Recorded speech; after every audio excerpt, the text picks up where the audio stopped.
السلام علیکم ورحمۃ اللہ وبرکاتہ نحمدہ ونصلی علی رسولہ الکریم اما بعد۔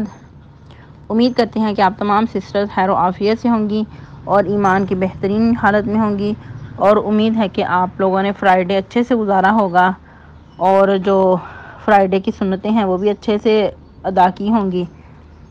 تو آج ہمارا جو لیسن ہے وہ سورۃ البقرہ کی آیت نمبر 9 ہے۔ سورۃ البقرہ کی آیت نمبر 8 تک ہم ترجمہ تفسیر پڑھ چکے تھے۔ تو اس میں ہم لوگ جو ہمارا لیسن تھا وہ ہم 3 طرح کی کیٹیگری پڑھ رہے تھے۔ دو جو کیٹیگری تھی ان میں پکے سچے مومن صحابہ کرام ان کی صفات پڑھی، اور پھر نیکسٹ کفار کے بارے میں پڑھا، اور اب ہمارا جو لیسن چل رہا ہے وہ تیسری کیٹیگری منافقین کے بارے میں۔ تو یہ ہم لوگ جیسا کہ اس دن بات کر چکے تھے کہ آیت نمبر 8 سے لے کر آیت نمبر 20 تک منافقین کا ذکر ہوگا، تو اسی طرح آج بھی منافقین کا ذکر ہی ہے آیت نمبر 9 میں۔ تو آئیے دیکھتے ہیں۔ اعوذ باللہ من الشیطان الرجیم، بسم اللہ الرحمن الرحیم، یخادعون اللہ والذین آمنوا وما یخدعون الا انفسهم وما یشعرون۔ یخادعون اللہ، وہ دھوکہ دیتے ہیں اللہ تعالیٰ کو، والذین آمنوا، اور ان لوگوں کو جو ایمان لائے، وما یخدعون، اور نہیں وہ دھوکہ دیتے، الا مگر انفسہم، اپنی ہی جانوں کو، وما یشعرون، اور نہیں وہ شعور رکھتے، یا اس بات کا وہ شعور ہی نہیں رکھتے۔ اس آیت مبارکہ کو دوبارہ دیکھ لیتے ہیں۔ یخادعون اللہ، وہ دھوکہ دیتے ہیں اللہ تعالیٰ کو۔ اس طرح بھی پڑھ سکتے ہیں بات واضح کرنے کے لیے کہ وہ اللہ کو دھوکہ دینا چاہتے ہیں اور ان لوگوں کو جو ایمان لائے۔ اور تھوڑی سی ادھر وضاحت کر دوں کہ کچھ اسٹوڈنٹس لا علمی کی وجہ سے اس طرح پڑھ جاتے ہیں کہ اور وہ لوگ جو ایمان لائے، تو اس طرح نہیں پڑھنا، اس طرح میننگ بالکل چینج ہو جائے گا۔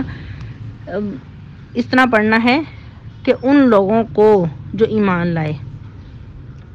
پھر اللہ تعالیٰ ساتھ ہی فرماتے ہیں وما یخدعون، اور حالانکہ نہیں وہ دھوکہ دیتے مگر اپنی ہی جانوں کو، اور اس بات سے لاشعور ہیں۔ جیسا کہ پیچھے ہم نے پڑھا تھا آیت نمبر 8 میں کہ کچھ لوگ ایسے بھی ہیں کہ جو کہتے ہیں زبانی کلامی کہ ہم اللہ پہ ایمان لائے ہیں اور آخرت کے دن پر، لیکن حقیقت ایسا نہیں ہے۔ حقیقت حال کچھ اور ہے کہ وہ دل سے تسلیم ہی نہیں کرتے، دل میں ان کا کفر چھپا ہوا ہے، انکار چھپا ہوا ہے۔ اپنے کفر کو چھپانے کے لیے اپنی جو محبتیں ہیں وہ مومنین کے ساتھ دکھلاتے ہیں، لیکن ایسا نہیں ہے۔ حقیقت میں اصل میں جو ان کی محبتیں ہیں، جو ان کی وفاداریاں ہیں، وہ دوسرے لوگوں کے ساتھ ہیں جو کفار ہیں۔ تو ادھر اللہ تعالیٰ کیا فرما رہے ہیں، ایسا کر کے وہ اللہ کو اور مومنین کو دھوکہ دینا چاہتے ہیں، حالانکہ ایسا نہیں ہے۔ اللہ کو کون دھوکہ دے سکتا ہے؟ جس طرح کہ ایک اور آیت مبارکہ میں اللہ فرماتے ہیں سورہ نساء آیت نمبر 142 میں، ان المنافقین یخادعون اللہ وہو خادعهم۔ منافقین جو ہیں وہ حقیقت میں اللہ کو دھوکہ دینا چاہتے ہیں، لیکن حقیقت حال کیا ہے کہ وہ خود ہی دھوکے میں آ رہے ہیں۔ ایسا کرنے سے وہ خود ہی دھوکے میں آ رہے ہیں۔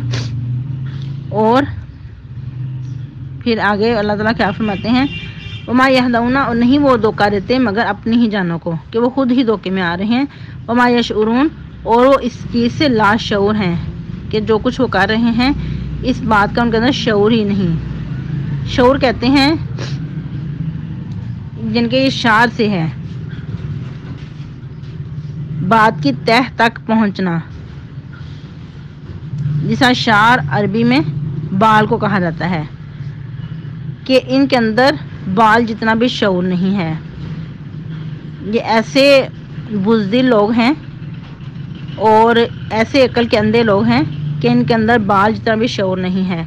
جس طرح ہم نے پیچھے پڑھا تھا کہ جو مومنین ہوتے ہیں، متقین ہوتے ہیں، وہ وسیع قلب اور وسیع نظر ہوتا ہے۔ مومن جو ہے وہ وسیع نظر ہوتا ہے، لیکن جو اس کے برعکس منافق ہے اس کی عقل بیدار نہیں ہوتی، وہ عقل کا اندھا ہوتا ہے۔ وہ سب کچھ کرنے کے بعد یوں سمجھتا ہے کہ شاید وہ اللہ کو اور منافقین کو دھوکہ دے رہا ہے، حالانکہ ایسا نہیں ہے۔ اللہ کو کوئی بھی دھوکہ نہیں دے سکتا۔ اللہ تو اپنی ذات میں خود ہی منزہ ہے۔ اللہ وحدہ لا شریک ہیں، وہ ایسی ذات ہیں کہ اس کو کوئی دھوکہ نہیں دے سکتا، اس سے کوئی بھی چیز مخفی نہیں ہے۔ تو اب سوال پیدا ہوتا ہے کہ یہ سب کچھ منافقین کیوں کرتے ہیں؟ اصل میں دنیا کی جو محبت ہے وہ دل میں بیٹھی ہوئی ہے،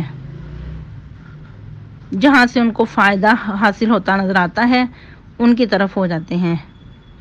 جس طرح کہ قرآن کے ایک اور مقام پہ اللہ رب العزت نے ارشاد فرمایا، لا الہ الائی ولا الہ الائی، سورہ نساء آیت نمبر 143 غالباً، کہ نہ اس طرف کے ہو رہے ہیں اور نہ اس طرف کے، یعنی کہ دل سے جو وفاداریاں ہیں وہ کسی کے ساتھ بھی مخلص نہیں ہیں، بلکہ جہاں سے دنیا کا فائدہ ہوتا نظر آتا ہے، دنیا کا فائدہ ملتا ہے تو اس طرف ہو جاتے ہیں۔ جس طرح کہ ہم نے آیت نمبر 8 میں بھی پڑھا تھا کہ جب جنگ پہ بھی جاتے ہیں تو پیچھے رہتے ہیں، جب کوئی دنیاوی فائدہ حاصل ہوتا نظر آتا ہے، کوئی دنیاوی مفاد نظر آتا ہے تو پھر اس طرف ہو جاتے ہیں۔ پھر اگر مسلمانوں کو فتح حاصل ہوتی ہے تو اس وقت مومنین کے ساتھ ہوتے ہیں اور کہتے ہیں کہ کیا ہم تمہارے ساتھ نہیں تھے، ہم نے تمہیں ان سے پناہ نہیں دی تھی، کیونکہ سامنے مال غنیمت نظر آ رہا ہوتا ہے۔ تو اس کے بارے میں بھی ایک حدیث ہے، حب الدنیا رأس کل خطیئۃ، کہ جو دنیا کی محبت ہے ہر برائی کی جڑ ہے۔ جب انسان کے اندر مفاد پرستی آ جاتی ہے، دنیا کی محبت دل میں گھر کر جاتی ہے، تو پھر دین اسلام ایک سائڈ پہ ہو جاتا ہے۔ اور کچھ وہ یہ دیکھتے تھے کہ جو مسلمان ہیں یہ قربانی کی سطح پہ زندگی گزارتے ہیں، تو ان کو وہ بیوقوف سمجھتے تھے۔ جس طرح کہ آگے بھی آیا مبارکہ آ رہی ہیں ان میں مزید وضاحت پڑھیں گے۔ تو الغرض یہی کہ جو ایسا کسی کو دھوکہ دینا چاہتا ہے وہ خود ہی دھوکے میں آتا ہے۔ جس طرح کہ عموماً ہمارے معاشرے میں بھی ایک ورڈ یوز کیا جاتا ہے کہ جو کسی کے لیے گڑھا کھودتا ہے خود ہی اس کے اندر گر جاتا ہے، جو کسی کے لیے کھائی کھودتا ہے اس کے اندر حقیقت میں خود ہی گرتا ہے۔ جس طرح کہ ایک مرتبہ سیدنا عبداللہ بن عباس فرماتے ہیں کہ ایک صحابی تھے کعب احبار رضی اللہ تعالیٰ عنہ، یہ عیسائی تھے بلکہ بہت بڑے علماء میں سے تھے، عیسائیوں کے بہت بڑے علماء میں ان کا شمار ہوتا تھا۔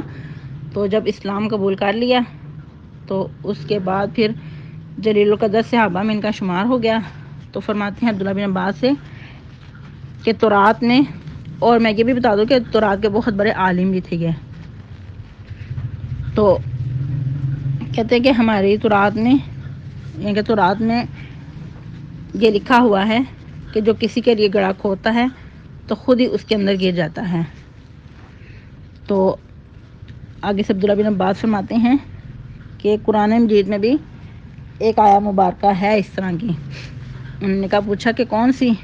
تو فرماتے ہیں کہ وَلَا يَحِيقُ الْمَكْرُ السَّيِّئُ إِلَّا بِأَهْلِهِ، کہ بری چالوں کی جو نقصان ہے، جو وبال ہے، وہ چلنے والے پہ ہی پڑتا ہے۔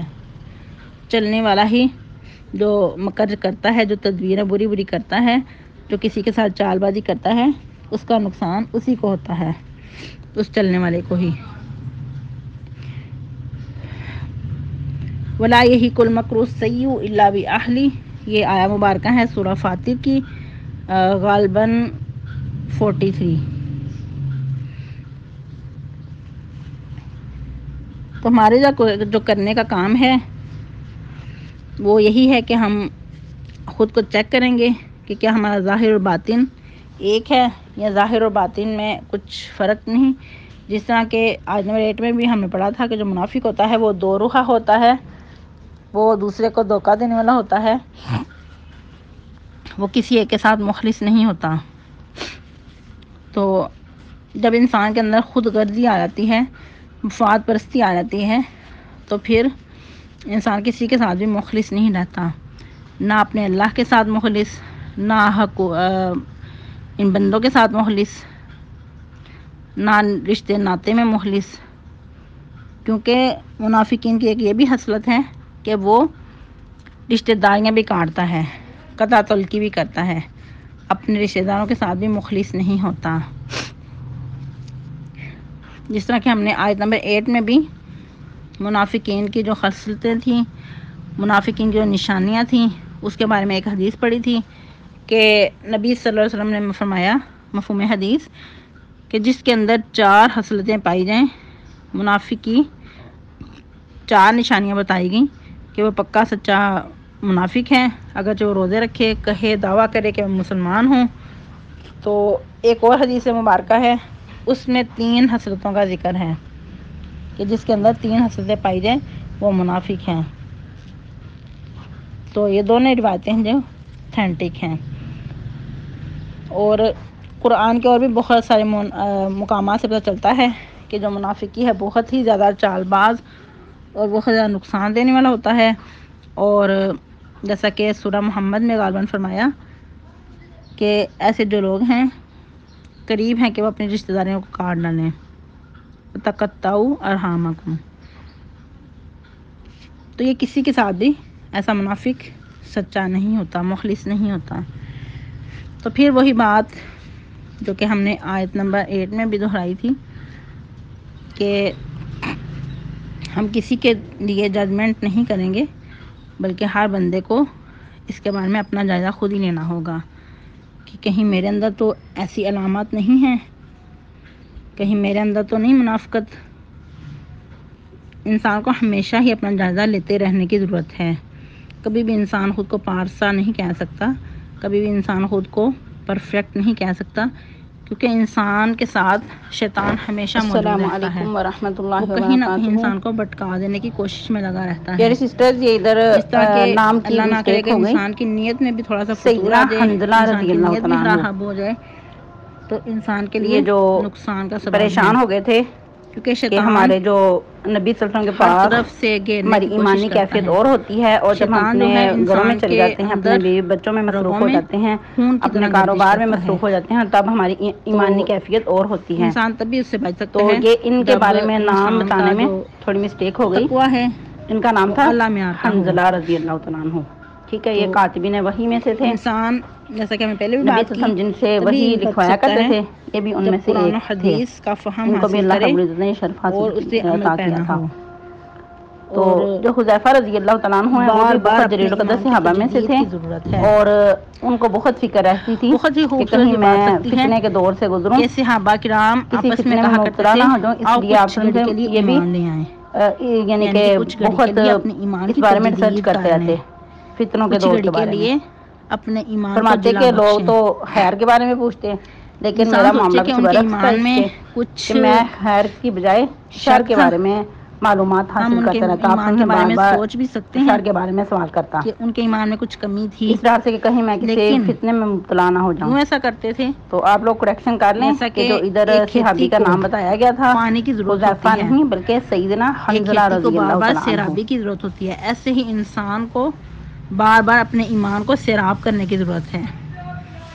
تو اگر ہم اپنے ایمان کو جلا بخشنا چاہتے ہیں تو بار بار دینی مجالس کو اٹینڈ کریں، قرآن کے جو مجالس ہیں ان کو مس نہ کریں، تاکہ ہمارے ایمان کو تازگی ملتی رہے اور جو منافقت کی رمش ہے وہ ختم ہو جائے.